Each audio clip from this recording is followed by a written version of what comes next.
Char! So, hi guys! My name is Darcy. And yun din naman name ng channel ko. Sige. Channel! I've actually been vlogging for a few years now and sa ano ko lang siya, sa ibang account ko siya pinopost. And hindi ko rin siya pinapublic. Pero now, parang gusto ko nang mag-share. And gusto ko na mag-start mag-vlog.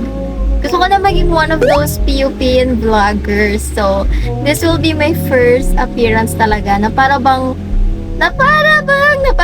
YouTuber na talaga sa channel na to. So, ito yung first vlog ko na may talk tayo.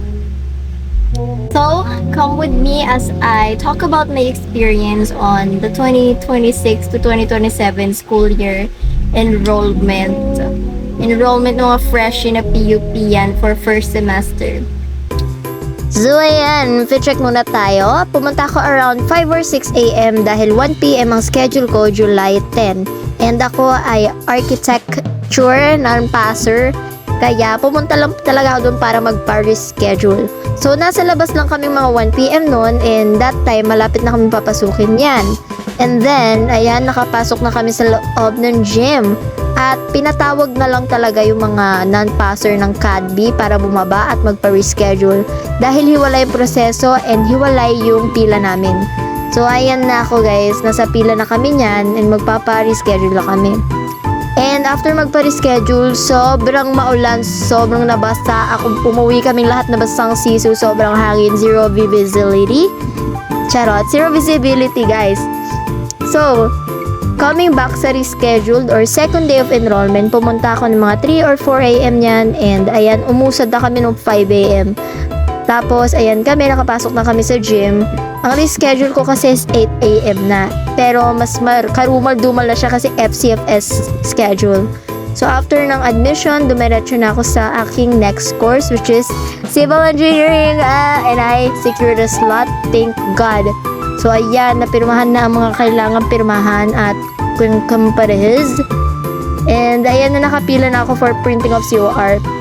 Tapos, eto, nag-retouch lang ako para sa ID. Okay naman. So, di ba, marami rin nagre-retouch, get ready with me dyan sa pila. So, ayan ako. So, sinalihan ko na sila. Kasi, ba't ko pa dadalhin yung makeup bag ko kung di ako magre-retouch, di ba? Kailangan maganda tayo. Kaya, ang ganda nung ID ko.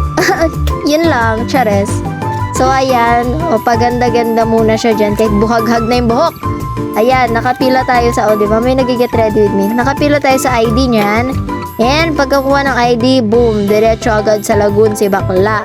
So, ayan, tumambay muna ako as a freshie. Nakakahiya yan by the way. Tapos, nag-fit check tayo. And then, meron pala akong ginawang kabulastugan bagong enrollment. Oh my gosh. At ito yun. This is me before the release of the aptitude test results. This is me after ng aptitude test result. Sa katunayan yan, mga kababayan, wala talagang result. Kapag di ka nakapasa, wala kang email. And wala akong email. So, hindi tayo nakapasa. So, that means change prog tayo.